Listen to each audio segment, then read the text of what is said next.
गिबियावनो साफ्रोमबो जोंनि बड'लेण्ड रादाब आरो NBNN आरो राइजिं बड'लेण्ड बुब्लि बिथांमोननि बिबानगिरि बिथांमोननिसिम साबायखर जासिग्रोबाय।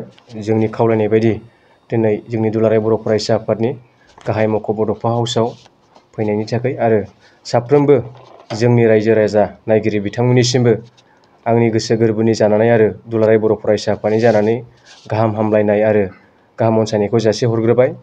दिनै जों दुलाराय बर' फरायसा आफादा मोनसे गोनांथार मेसेज जोङो होनो आखायाव लादों। दा बेनिखायनो साफ्रोमबो नायगिरिफोरनिसिम आरोबाव आं खनसे फिन आंनि गोसो गोरबोनिफ्राय साबायखर जासिहरदों। जों दुलाराय बर' फरायसा आफादा जोंनि 54थि जे थान्दै जख'न्थाइ, बे थान्दै जख'न्थाइखौ जों कार्बि आंलंनि लांहिन हाजोआरि फोथाराव 3, 4 आरो 5 आव खुंफुंनाय जादोंमोन। दा बै जोंनि थान्दै जख'न्थायावनो जोङो थान्दै मेलनि गेजेरजों माखासे गोनां बिथांखिफोरखौ जों आजावनानै लादोंमोन। दा बै बिथांखिफोरनि गेजेराव जोङो जोंनि थुनलाइनि आयदायाव जौगाहोनाय आरो थुनलाइखौ जों फेहेरनायनि थांखिजों जे गुबुन जोंनि जिल्ला एबसु आरो दख'रा आरो जोंनि रायजो एबसु आफादफोरा दिहुननाय जे खुगा लाइसि, बै खुगा लाइसिखौ जे जोङो सायख'नायनि गेजेरजों मोनसे साबसिन बान्था होनो थाखाय जों थिरांथा लादोंमोन। मानोना दुलाराय बर' फरायसा आफादा गोलाव समनिफ्रायनो जिहेतु हारि आरो जोंनि बर' जाथिनि थैनाय थांनायनि थाखाय खामानि मावबोदों। दा बे जे लिटारेरि कम्पिटिसन आरो बेबायदि मेगाजिन सेलेक्सन, दा बेफोरो जोंनि मिशन स्किल एन्ड कुवालिटि इडुकेसननि जे मोनसे पार्ट। मानोना दुलाराय बर' फरायसा आफादा गोबां सोलोंथाइनि बिथिङाव खामानि मावबाय थादों। दा बेनिखायनो जोंनि दख'रा आरो जोंनि जिल्ला आरो रायजो आफादफोरा दिहुननाय जे मेगाजिनफोरखौ जोङो सायख'नायनि गेजेरजों जोङो माखासे बिथिङाव जे जौगाहोनो हायो नामा, बेखौ जों थिरांथा खालामदों। आरो जोंनि जाय बिथांमोना मेगाजिन सेक्रेटारिफोर जायो, जे बिथांमोनाबो आरोबाव जेन इयुननि समाव बांसिन गोसो होनानै जेन जोंनि दिहुनजानाय जे बिजाबफोरखौ बांसिनै साबना हामना दिहुननो हायो। दा बैफोर थांखिखौ लानानै जों दुलाराय बर' फरायसा आफादा 2021 मायथाइनि थाखाय साबसिन जे मेगाजिन बे बान्थाखौ होनायनि जे जोङो मोनसे बिजाबफोरखौ जोङो लाबोजोबदोंमोन जिल्ला आरो दख'रानिफ्राय। दा बेखौ जोङो सायख'नो थाखाय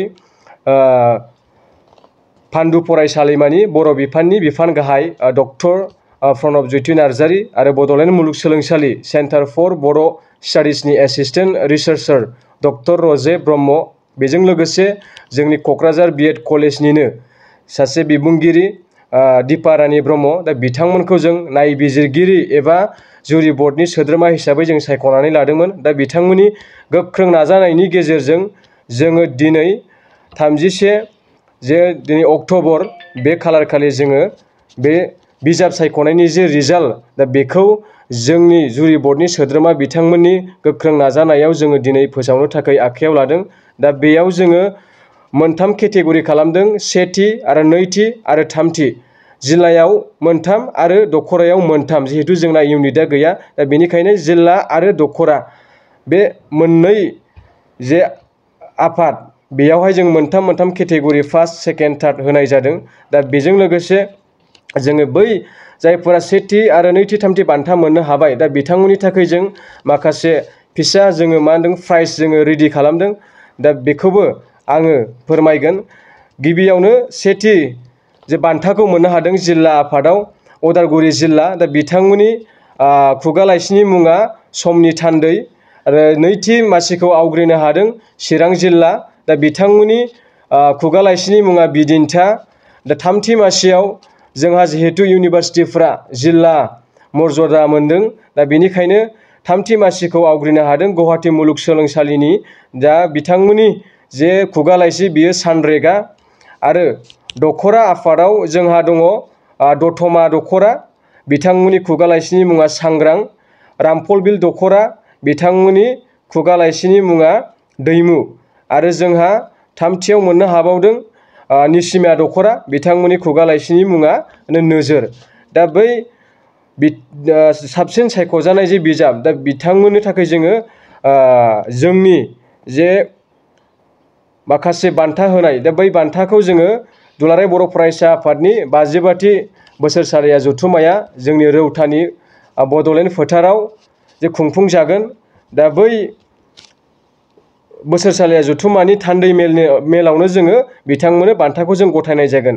जोङो जोंनि केबिनेट मिटिंनि गेजेरजों जोङो थांखि लादों जे जायफोरा जिल्ला लेभेलनि सायख'जानायाव सेथि मासि मोननो हाबाय बिथांमोननि थाखाय 15,000 आरो नैथि मासिनि थाखाय 10,000 आरो थामथि मासिनि थाखाय जोङो 7,000 रां होनाय जागोन। आरो बेजों लोगोसे दखरा आफादनि जाय बिजाबफोरा सायख'जाबाय बिथांमोननि सेथि मासिनि थाखाय जोङो 10,000 होनाय जागोन आरो नैथि मासिनि थाखाय जोङो 7,000 होगोन आरो थामथि मासिनि थाखाय 5,000 होनाय जागोन। बे बान्थाखौ नोंथांमोनहा बे बान्थाखौ दुलाराय बर' फरायसा आफादनि जे 55थि जे बोसोरसालिया जथुम्मा दा बेयो जोंनि रौतानि बड'लेण्ड फोथार बेयाव खुंफुंजागोन। दा बै खुंफुंजागोन जोंनि बोसोरसालिया जथुम्मानि थान्दै मेलनि गेजेरजों जों जोंनि बे बान्थाखौ गथायगोन। जिहेतु जोंनि दुलाराय बर' फरायसा आफादा जोंनि जथुम्माजों लोब्बा लाखिनानै थान्दै मेल लायो। दा बेयाव जोंनि गासिबो दखरा जिल्ला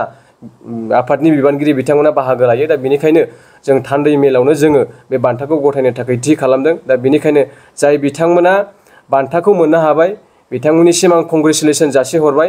आरो जाय बिथांमोना एबा जाय जिल्ला आरो दखरा आरो रायजो आफादफोरा बे बान्थाखौ आजावनो हायासै जेन बिथांमोनाबो जेन इयुननि समाव आरोबाव जेन बांसिन गोसो होनानै जोंनि दखरा आरो जिल्ला आरो रायजोनि जे खुगा लाइसि बेखौ आरो बांसिन साबना हामना दिहुननो हायो। दा बेखौनो आङो खावलायहरबाय आरो आं आसा खालामो जेन जोंनि जिल्ला दखरा आरो रायजो आफादनि जाय बिथांमोना थुनलाइयारि नेहाथारि जायो दा बिथांमोना जेन आरोबाव बांसिनै गोसो होनो हायो आं बेखौनो आं आसा खालामो। दा बेनिखायनो जोंनि जाय जिल्ला आरो दखराफोरा बान्थाखौ मोनबाय दा बिथांमोनखौ जोंनि बै थान्दै मेलाव जेन बिथांमोना नुजाथिनानै जोंनि जे बान्था बेखौ आजावो आरो लोगोसेनो जोंनि जाय बिथांमोना जुरि बर्डआव थानानै जोंनि बे मेगाजिन सेलेक्सननि खामानिखौ मावनानै होबाय दा बिथां सार गेदेमा आरो मेडाम गेदेमामोननिसिम जों दुलाराय बर' फरायसा आफादनि जानानै आरो आं थुनलाइयारि नेहाथारि जानानै रोजा रोजा साबायखर जासिहरदों।